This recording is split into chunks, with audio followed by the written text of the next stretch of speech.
Hello friends, मैं गौरव गुप्ता आपका स्वागत करता हूँ अपने यूट्यूब चैनल एडविस्टा क्लासेस पर। आज का हमारा वीडियो बेस्ड ऑन है भारत की नदियाँ। हमारा टॉपिक है भारत की नदियाँ, जो कि जियोग्राफी यानी भूगोल का ही एक टॉपिक है। जानते हैं हम कि भारत की नदियों से ही रिलेटेड कई सारे क्वेश्चन हमारे एग्जाम्स में पूछे जाते रहते हैं। तो चलिए हम टाइम वेस्ट ना करते हुए हम अपने स्लाइड्स तथा इसके इंपॉर्टेंट पॉइंट्स को देखते हैं। नदियों की वीडियो देखते हैं, और आपको अगर हमारी वीडियो अच्छी लगे तो इसे लाइक तथा चैनल को सब्सक्राइब जरूर करें। चलिए हम देखते हैं हमारे पॉइंट्स। हमारी भारत की नदियाँ, उत्तर भारत की नदियाँ। हमारे भारत में कौन कौन सी नदियाँ क्षेत्र हैं? सिंधु नदी तंत्र तथा दूसरा गंगा नदी तंत्र तथा तीसरा ब्रह्मपुत्र नदी तंत्र। हम इन वीडियो के माध्यम से तीनों नदी तंत्रों को समझेंगे। सबसे पहले हम समझते हैं सिंधु नदी तंत्र। चलिए हम चलते हैं हमारी अगली स्लाइड पर, जिसमें हम देखेंगे सिंधु नदी तंत्र से रिलेटेड पॉइंट्स। हम देखते हैं सिंधु नदी तंत्र से रिलेटेड पॉइंट। हमारा पहला पॉइंट है सिंधु नदी कहाँ से निकलती है। तो सिंधु नदी कहाँ से निकलती है, हम देखते हैं कहाँ से, मानसरोवर झील से निकलती है। ठीक है, जो कि मानसरोवर झील यहाँ पे स्थित है, मानसरोवर झील से निकलती है। अगला पॉइंट हमारा, सिंधु नदी की कुल लंबाई कितनी है? तो 2900 किलोमीटर है। ठीक है, हमारा अगला पॉइंट है सिंधु नदी की भारत में कितनी लंबाई है। भारत में पूछा गया है, तो भारत में कितनी है? 1114 किलोमीटर। चलिए हमारा अगला पॉइंट, झेलम, चिनाब, रावी, ब्यास तथा सतलज किस नदी की सहायक नदियाँ हैं। तो किस नदी की हैं? ये सिंधु नदी की। हम देख सकते हैं ये झेलम, चिनाब, रावी और सतलज हमारी किस में मिल रही है? सारी जाके इसमें किस में मिल रही है? सिंधु नदी में मिलती हैं। तो सहायक नदी किसकी हुई? सिंधु नदी की हुई। हमारा अगला पॉइंट, सिंधु नदी को तिब्बत में किस नाम से जाना जाता है। तो सिंधु नदी को तिब्बत में किस नाम से जाना जाता है? तो सिंगी खम्बन या फिर लाइन्स माउथ के नाम से जाना जाता है। हमारा अगला पॉइंट है, सिंधु नदी द्वारा निर्मित सबसे गहरे महाखंड का नाम क्या है। तो महाखंड का नाम क्या है? गिलगिट, 5200 मीटर। अगला पॉइंट हमारे, झेलम नदी के उद्गम स्थल का नाम क्या है। उद्गम स्थल का नाम है बेरीनाग। चलिए हम चलते हैं हमारे अगली स्लाइड्स की तरफ। हमारा अगला पॉइंट है, कश्मीर की सबसे महत्वपूर्ण नदी कौन सी है। तो झेलम नदी कश्मीर की सबसे महत्वपूर्ण नदी है। हमारा अगला पॉइंट, चिनाब नदी को हिमाचल प्रदेश में किस नाम से जाना जाता है। तो हिमाचल प्रदेश में चिनाब नदी को किस नाम से जाना जाता है? चंद्रभागा, यानी चंद्रभागा नदी कौन सी है? चिनाब नदी। हमारा अगला पॉइंट है, रावी नदी कहाँ से निकलती है। रावी नदी कहाँ से निकलती है? तो ये रोहतांग दर्रे के पास से निकलती है। हमारा अगला पॉइंट है, रावी नदी को किन अन्य नामों से जाना जाता है। तो पुरुषड़ी तथा इरावती नदी के नाम से जाना जाता है। किस नदी को पुरुषड़ी या इरावती के नाम से जाना जाता है? तो वो रावी नदी को जाना जाता है। हमारा अगला पॉइंट है, ब्यास नदी कहाँ से निकलती है। ब्यास नदी ब्यास कुंड से निकलती है। वेद व्यास जैसे होते हैं वैसे ये ब्यास नदी भी है। हमारी ब्यास नदी पूछी जाती है, किस जगह से निकलती है। तो ब्यास कुंड से निकलती है। हमारा अगला पॉइंट, ब्यास नदी को किन अन्य नामों से जाना जाता है। तो विपाशा तथा अर्घिगिया। किस नाम से जाना जाता है? विपाशा या अर्घिगिया। पूछा जाए विपाशा नदी कौन सी है, तो विपाशा नदी को ही ब्यास नदी कहते हैं। पूछ दिए विपाशा नदी कहाँ से निकलती है, तो कहाँ से निकलती है? ब्यास कुंड से निकलती है। हमारी अगली नदी, अगला पॉइंट, सतलज नदी कहाँ से निकलती है। तो राकसताल झील से निकलती है। हमारा अगला पॉइंट, सतलज नदी की भारत में कुल लंबाई कितनी है। भारत में पूछा गया सतलज नदी कितने एरिया में फैली है। तो 1050 किलोमीटर में फैली है। हमारा अगला पॉइंट है, हमारा घाघरा नदी कहाँ से निकलती है। तो घाघरा नदी कहाँ से निकलती है? शिवालिक के पास मालवा पंख से निकलती है। चलिए हम चलते हैं हमारे अगली स्लाइड्स की तरफ।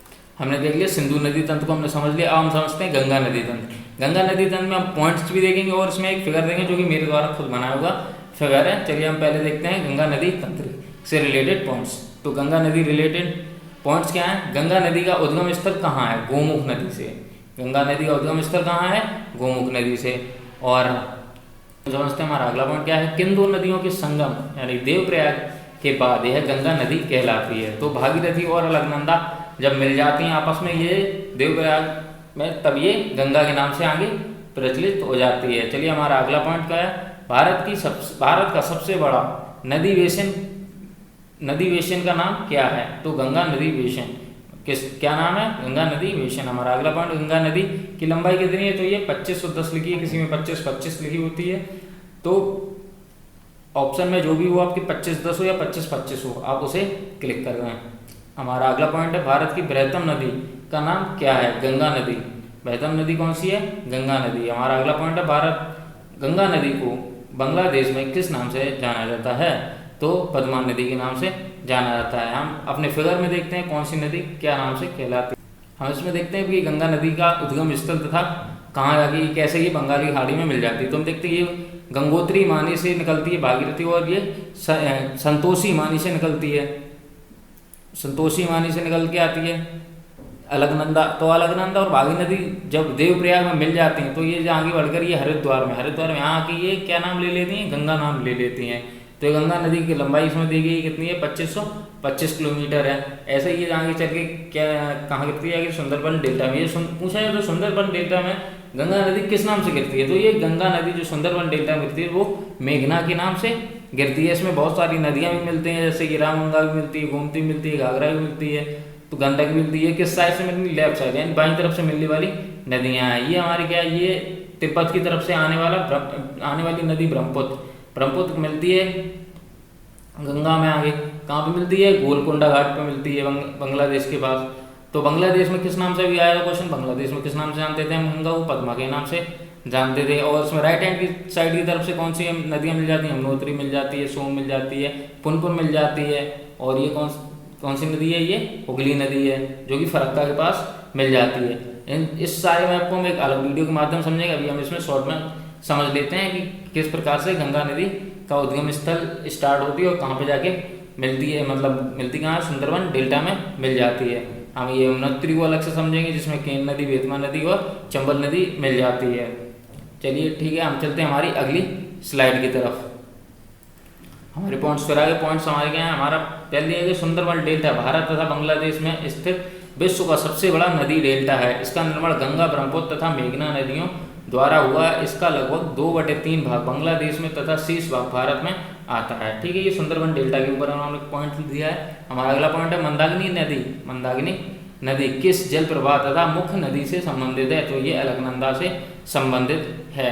हमारा अगला पॉइंट है किस नदी के तट पर बद्रीनाथ का प्रसिद्ध मंदिर स्थित है, ये अलकनंदा नदी पर स्थित है। हमारा अगला पॉइंट गंगा नदी की एकमात्र सहायक नदी जिसका उद्गम मैदान है गोमती नदी, किसमें है, गोमती नदी में है। हमारा अगला पॉइंट गंगा ब्रह्मपुत्र द्वारा निर्मित विश्व में सबसे बड़ा डेल्टा नाम क्या है, ये सुंदरबन डेल्टा है, जिसके बारे में ऊपर पॉइंट दिया गया था, जिसमें से 2/3 भाग बांग्लादेश के पास और शेष भाग किसके पास है, भारत के पास, यानी शेष 1/3 भाग भारत के हिस्से में।